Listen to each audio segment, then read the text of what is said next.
Hello student, today I will teach you history of class 6. It is first chapter of history named when, where and how. When means कब, where means कहाँ and how means कैसे. Do you know? History में हम इसी बात को जानने की कोशिश करते हैं कि कौन सी घटना कब हुई थी, कहाँ हुई थी और कैसे हुई थी. What is history? हिस्ट्री है क्या? क्वेश्चन पुटअप होता है कि हिस्ट्री है क्या. History is the true story of human developments and civilization. History मानव सत्ता के विकास की कहानी है. It may be defined as a careful systematic record of the past event. History past event के सिस्टमेटिक रिकॉर्ड भी है, जिसके माध्यम से हम हिस्ट्री के माध्यम से हम रॉयल डायनेस्टी का पता चलता है, सिस्टमेटिक रिकॉर्ड पता चलता है. It enable us to discover why, when, where and how certain things happen. History के अध्ययन से ही हमें पता चलता है कि कौन सी घटना कब हुई थी, कहाँ हुई थी और कैसे हुई थी, उसका पीरियड क्या था, टाइमिंग क्या थी. Now next paragraph. The scholars who study history and write about the past are known as historians. जो विद्वान लोग हिस्ट्री का अध्ययन करते हैं उन्हें हम हिस्टोरियंस कहते हैं. Historians have divided the past into two period, pre history and history. हमारे हिस्टोरियंस ने, हमारे इतिहासकार ने हिस्ट्री को टू पार्ट्स में डिवाइड किया है. फर्स्ट पार्ट है pre history and second part है हिस्ट्री. प्री हिस्ट्री वह पार्ट है जब human being did not know how to read and write. Human being को पता नहीं था कि कैसे लिखा और पढ़ा जाता है. It was the period before writing start. ये उस समय की हिस्ट्री को बताता है जब हमारी राइटिंग स्टार्ट नहीं हुई थी. इसीलिए we do not have any written record of this period. हमारे पास इस पीरियड का कोई रिटन रिकॉर्ड भी उपलब्ध नहीं है. History is the period after writing was invented. History का पीरियड उस समय स्टार्ट हुआ था जब राइटिंग स्टार्ट हो चुकी थी. It is the period for which written record are available. ये वह पीरियड है जब हमारे पास उसका रिटन रिकॉर्ड उपलब्ध है. Now the material used by historians in the study of history are known as sources. अब जो मटेरियल्स हिस्टोरियंस अपनी स्टडी करने में, हिस्ट्री को जानने में यूज करते हैं उन्हें हम सोर्सेज कहते हैं. सोर्सेज मीन्स साधन. There are two main sources of history. History के टू मेन सोर्सेज हैं. फर्स्ट है आर्कोलॉजिकल सोर्सेज एंड सेकेंड है लिटरेरी सोर्सेज. आर्कोलॉजिकल मीन्स पुरातात्विक और लिटरेरी मीन्स साहित्यिक. Now study archaeological sources. अब हम आर्कोलॉजिकल सोर्सेज को अध्ययन करते हैं स्टूडेंट. इसमें हम देखते हैं archaeological sources material are generally discovered through survey and excavating. मतलब आर्कोलॉजिकल सोर्सेज मटेरियल जो भी डिस्कवर्ड की जाती है एक खोज के बाद. Excavation means digging of the earth. पृथ्वी की खुदाई करने के बाद जो हमें अवशेष मिलते हैं उन्हें हम आर्कोलॉजिकल सोर्सेज कहते हैं. The remains thus found can be dated after going through a complicated technique. ये जो रिमेन्स हमें मिलते हैं, जो हमें खुदाई से जो हिस्ट्री के साक्ष्य मिलते हैं, रिमेन्स मिलते हैं, ये हमें बहुत ही कॉम्प्लिकेटेड टेक्निक का यूज करने के बाद प्राप्त होते हैं. दीज रिमेन्स, इन रिमेन्स में हम इंक्लूड करते हैं जैसे कि टूल्स है, वेपन्स है, आर्टिकल्स ऑफ डेली यूज है, पॉटरी है, coins, inscriptions, copper plate, clay tablet, that is seal and sealings, manuscripts etcetera. ये सब हमारे रिमेन्स में आते हैं. And now next paragraph. An archaeologist is a person who excavate these remains and studied them closely. एक पुरातत्व विज्ञान archaeologist उसे कहते हैं जो इन साक्ष्यों का बहुत ही गहनता से अध्ययन करता है. Archaeologist try to build a picture of what life must have been in the past. एक आर्कोलॉजिस्ट उस समय की पिक्चर को दिखाने की कोशिश करता है कि पास्ट का क्या जीवन था. The help of evidence found. इन साक्ष्यों की सहायता से, जो साक्ष्य हमें खुदाई से प्राप्त होते हैं।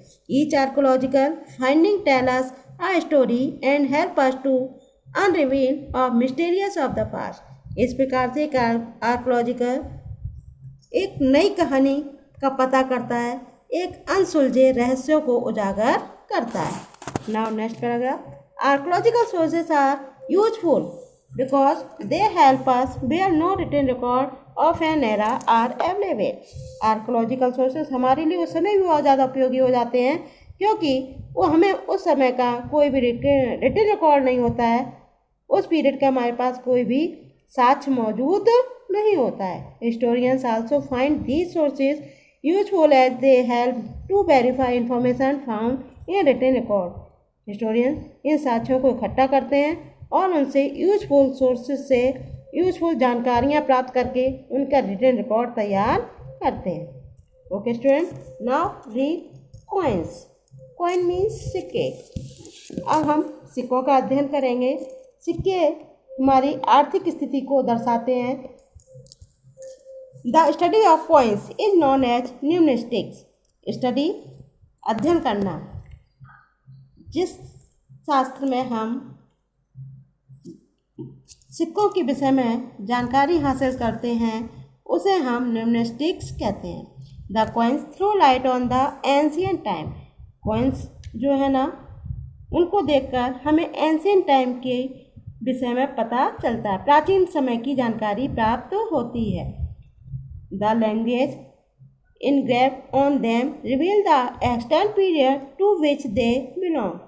उस पर जो लैंग्वेज लिखी होती है कॉइन्स पर, कॉइन पर उभरी हुई आकृति से एक लैंग्वेज जो लिखी होती है, उसको देखकर हम उस समय की वास्तविक जानकारी का पता कर लेते हैं। मतलब कि उस समय, प्राचीन समय में हमारी आर्थिक स्थिति कैसी थी।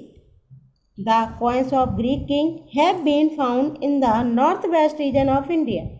ग्रीक किंग राजा के कॉइन्स हमें अपने इंडिया में नॉर्थ वेस्ट रीजन में मिल रहे हैं। As some state come up in the region after the invention of Alexander। उसका कुछ हिस्सा अलेक्जेंडर के इन्वेंशन के बाद इंडिया में आ गया था। द ग्रेट इन 326 BC, जब अलेक्जेंडर ने 326 में इंडिया पर आक्रमण किया था।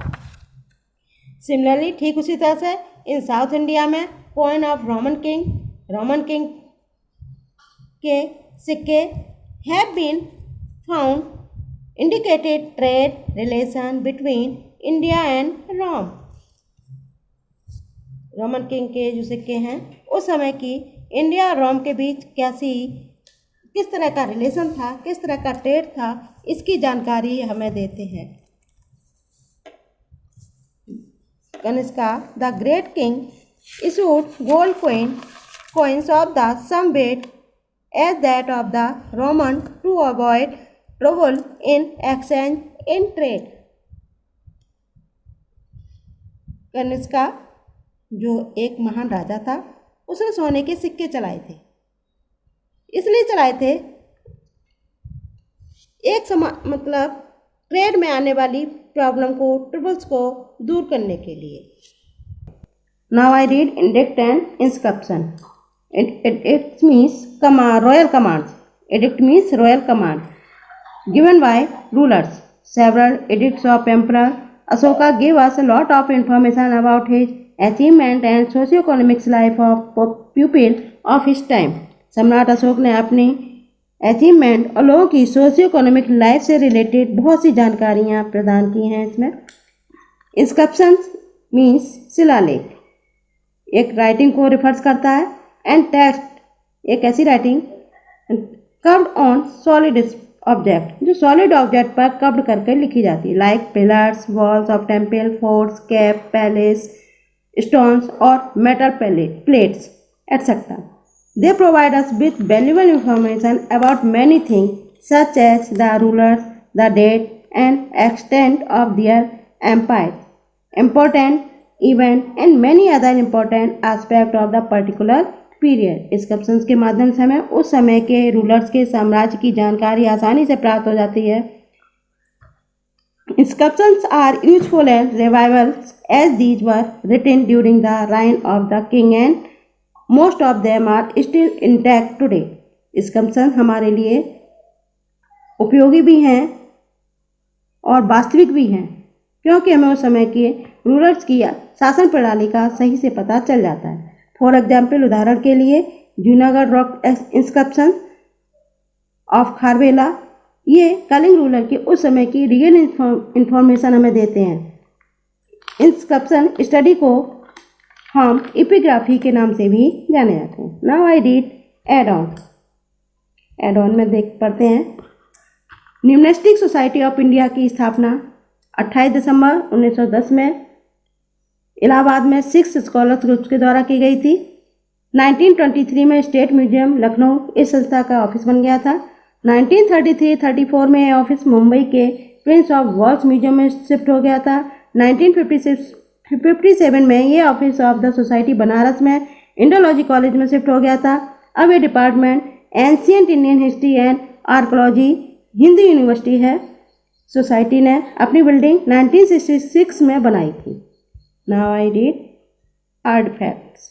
आर्टिफैक्ट मीन्स कलाकृति। Artefact are useful and decorative man made object. Artefact man made object को डेकोरेट करने के लिए यूजफुल है। स्कल्पचर और पेंटिंग भी इसमें इंक्लूड है। These are the sources material of cultural history as it help us in reconstructing करने में यूजफुल है। रिकन्स्ट्रक्टिंग मीन्स होता है पुनर्निर्माण करना। The sculpture of Sanchi stupa provide us different aspect of human life as they inform us about life style of rulers, priest, merchant, musician etcetera. Sanchi stupa की कलाकृति human life की डिफरेंट लाइफ स्टाइल को बताती है। For example, ruler, priest, merchant, musician आदि। The specimens means होता है such found at Taxila that belong to the period of Kanishka throw light on the Gandhara art and religious belief of the Kushans king. Taxila में मिले साक्ष्य Kanishka period के Gandhara art and religious belief पर of कुंसा king पर भी प्रकाश डालते हैं। The image and painting of the Gupta period still preserved in Ellora cave and murals of Ajanta display the articles of daily use like jewellery, hair style etcetera. Means Gupta period में की painting के चित्र आज भी एलोरा केव में सुरक्षित हैं। अजंता एलोरा की गुफाओं में डेली यूज से रिलेटेड आर्टिकल्स जैसे कि ज्वेलरी, हेयर स्टाइल आदि को दिखाया गया है। Now I read add on. Add on में देखते हैं। Birth of Bhimbetka. Bhimbetka caves के मीन्स गुफा भोपाल से 46 किलोमीटर दूर साउथ में मध्य प्रदेश में स्थित है। यहाँ enchanting rock painting, enchanting means सुंदर कलाकृति, जिससे पैलोलिथिक, मेसोलिथिक और न्यूलिथिक एज में ये गुफाएं डेकोरेट की गई थी। इन पेंटिंग्स में ऑस्ट्रेलिया के आदिकालीन सवाना रीजन की ये पेंटिंग कालाहारी डेजर्ट में पाए जाने वाले पिग्मी जाति के द्वारा बनाई गई हैं। Now I read history timeline. History timeline क्या है? The birth of Jesus Christ is considered by historian as the dividing line in history. Birth of Jesus Christ को हिस्टोरियन हिस्ट्री में डिवाइडिंग लाइन के रूप में देखते हैं। They divided it into BC and AD। इन्होंने इसे BC और AD में विभाजित भी किया है। जैसे कि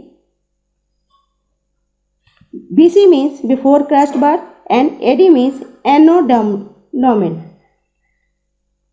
मतलब after his death. For example 4000 BC, 3000 BC, 2000 BC, 1000 BC। Birth is 0 point.